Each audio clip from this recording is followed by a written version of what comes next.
Well, mud-caked cars, debris in the house, and fallen trees on properties. These storm-related headaches are hitting wallets pretty hard. So what are your rights when you file a claim with your insurance company? KCAL's Jake Reiner is live in Woodland Hills with all the answers. Jake. Pat and Jeff, we're here in Woodland Hills at this shopping center where just a few days ago a large tree came crashing down on several cars. As you can see behind me, they've kind of hacked it to bits and split it up into two sections. It was so big.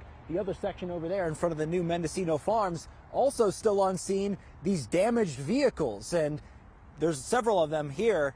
So now the question is, now what? Happening. My whole car started moving, smashes all around. Alex Weiss was just picking up some food at the brand new Mendocino Farms in Woodland Hills when a giant tree came crashing down on his car and several others. His doors wouldn't open, so he did the next best thing And just kind of grabbed onto the sunroof and climbed out. Being an EMT, he checked on everyone else to make sure they were okay, but then quickly followed these steps. I called my insurance company. And just, set up a claim immediately. Definitely take photos and videos of everything. Get as much information as you can, as much evidence as you can. Those steps are backed by consumer watchdogs, so you can make sure your insurance company doesn't take advantage of you. The voters passed a proposition in California in 1988, Prop 103, that bars the insurance companies from penalizing you if you file a claim on your auto insurance and it wasn't your fault. If a relatively healthy tree falls on your car as the result of a storm, you should be covered if you have comprehensive insurance. What people are reluctant to do is they say, well, it's not my fault, it's their tree.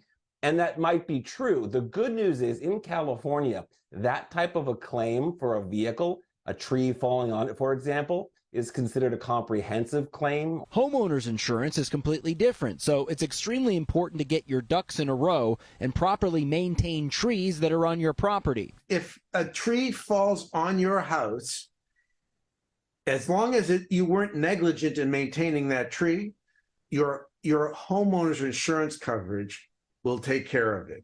And finally, Consumer Watchdog says be mindful that you aren't making too many claims, for example, because some insurance companies could raise your rates. However, Alex Weiss says his experience so far has been... It's been really smooth. The auto insurance company has been really cooperative. They've been really receptive and responsive, which has been excellent.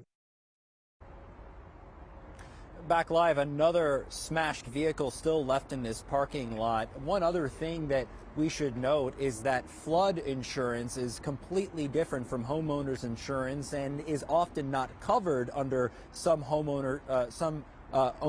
ownership policies. But if your car is hit as a result of a flood, it may not be covered. So sorry if that was a little confusing, but to recap, flood insurance different from homeowners insurance. We'll send it back to you. Very much so. All right. Thank you for that tutorial there, Jay.